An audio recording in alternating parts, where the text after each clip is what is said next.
Assalamualaikum warahmatullahi wabarakatuh. Innal hamdalillah nahmaduhu wa nasta'inuhu wa nastaghfiruh. Wa na'udzu billahi min shururi anfusina wa sayyiati a'malina. May yahdihillahu fala mudilla lahu wa may yudlil fala hadiyalah. Asyhadu an la ilaha illallah wahdahu la syarika lah wa asyhadu anna Muhammadan abduhu wa rasuluhu amma ba'd. Ikhwatul iman, kaum muslimin dimanapun Anda berada. Dahulu para salaf, termasuk Rasulullah SAW adalah yang paling indah menjadi contoh, menjadi teladan bagi kita. Karena Rasulullah SAW fi khidmati ahlihi. Dahulu Rasulullah SAW ketika berada dalam rumah, beliau terbiasa membantu pekerjaan keluarganya, istrinya. Tapi ketika beliau mendengar suara adzan dikumandangkan, qama ka'annahu la ya'rifu minna ahada. Maka sekedar mendengar suara azan Allahu Akbar, beliau segera bangkit seakan-akan beliau tidak kenal dengan siapapun. Lupa dengan keluarganya, seakan-akan keluarganya tidak ada karena yang ada di hadapan beliau hanyalah Allah Subhanahu wa taala. Allah telah menyeru. Allah telah memanggil melalui lisan para muadzinin agar dia segera menghadap kepada Allah Subhanahu wa taala. Qama ka'annahu la ya'rifu minna ahada. Beliau segera bangkit seakan-akan beliau tidak kenal siapapun, tidak menyapa, tidak berkata apapun kepada kami. Menunjukkan betapa Nabi SAW bergegas menyambut seruan adzan tersebut. Bahkan orang-orang yang beriman selalu rindu, selalu menantikan seruan-seruan adzan tersebut. Walaupun waktu adzan belum tiba, tapi jiwa mereka betul-betul telah rindu. Bagaikan orang yang sudah terpisah dari kasih sayangnya dalam waktu yang lama, sehingga ketika dia terpisah, hatinya terus rindu. Telinganya begitu sensitif untuk mendengar apapun yang berkaitan dengan kekasihnya.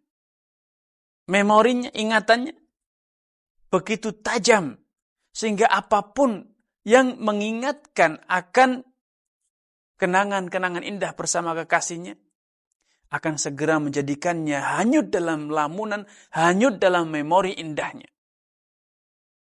Orang-orang yang telah merasakan manisnya iman, orang yang telah merasakan kedamaian bermunajah dengan Allah, menghadap kepada Allah dalam salat, dalam berzikir kepada Allah.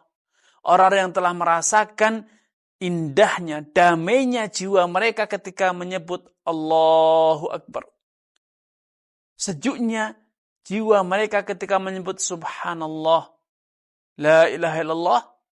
Maka mereka akan selalu rindu untuk bisa berada dalam satu momentum yang betul-betul mereka fokus, konsentrasi, bermunajah dengan Allah SWT. Rasulullah SAW bersabda, Sab'atun yudhilluhumullahu fi dhillihi yawma la dhilla illa dhilluh. Akan ada 7 golongan orang yang kelak di hari kiamat dinaungi di bawah naungan Allah SWT di saat pada hari tersebut tidak ada naungan selain naungan dari Allah Subhanahu wa taala. Tidak ada tempat berteduh dari teriknya matahari yang hanya 1 mil. Yaitu kira-kira jarak 1,5 kilo. Sangat dekat sekali. Jarak matahari dari kepala. Begitu panas, begitu terik.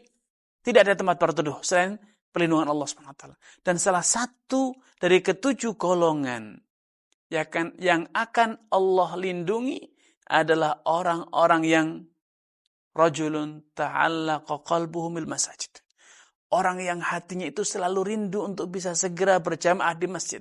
Untuk segera bermunajah dengan Allah di masjid. Idza kharaja hatta ya'uda ilaih. Setiap kali mereka keluar dari masjid, selesai dari menunaikan ibadah, maka hati mereka itu selalu rindu. Kapan lagi bisa segera kembali ke masjid untuk bermunajah dengan Allah? Kapan lagi bisa berbaris dalam shaf, sholat berjamaah bersama imam? Jiwa mereka selalu rindu akan itu. Sehingga hatinya terus terngiang-ngiang tentang kenangan-kenangan indah, pengalaman-pengalaman spiritual yang begitu dahsyat yang pernah dialami, begitu luar biasa, sehingga menjadikannya selalu rindu bergegas untuk bisa segera bersimpuh dengan Allah Subhanahu wa taala. Apalagi ketika mereka berada di tempat sunyi menyebut nama Allah, mengingat nama Allah, maka mereka akan segera terhanyut dalam haru, suasana haru biru ketika mereka menghayati nama-nama Allah Subhanahu wa taala. Nah, ketika Anda khotul iman mendengarkan Allahu Akbar, hati Anda tidak terketuk. Ketika Anda mendengar ayat-ayat Al-Quran dibacakan, Anda merasa itu bagaikan nyanyian biasa atau bait-bait syair yang digubah. Maka itu pertanda Anda sedang mengidap penyakit kronis. Padahal Al-Quran itu andai diturunkan kepada langit, andai diturunkan kepada gunung, andai diturunkan kepada bumi, niscaya mereka akan hancur berantakan, tidak kuasa memikulnya. Law anzalna hadzal Qur'ana ala jabalin la ra'aitahu khashi'an mutasaddian min khasyatillah. Andai Al-Qur'an ini kami turunkan kepada gunung, niscaya gunung itu akan tercerai-berai, hancur luluh lantah karena tidak kuasa memikul ayat-ayat Allah Subhanahu wa taala. Sehingga sungguh aneh ketika Anda mendengar ayat dibacakan. Mendengar kisah-kisah tentang siksa Allah di dalam neraka, murka Allah di dalam neraka. Atau mendengar tentang gambaran surga yang begitu indah. Mendengar nama dan sifat Allah yang begitu agung. Ternyata jiwa Anda biasa saja, datar saja. Maka itu pertanda Anda sedang sakit kronis. Bagaikan ketika lidah Anda tidak lagi bisa merasakan madu yang paling manis. Tidak lagi bisa mengecap cabai yang paling pedas. Tidak lagi bisa merasakan garam yang paling asin. Maka itu pertanda lidah Anda sedang sakit. Lidah Anda sedang sakit. Ketika hidung Anda tidak lagi bisa mencium aroma yang paling harum. Maka itu pertanda hidung Anda sedang mengalami masalah serius. Subhanallah. Ini yang bisa kami sampaikan. Semoga Allah Subhanahu wa taala mempertemukan kita pada pertemuan yang selanjutnya. Wassalamualaikum warahmatullahi wabarakatuh.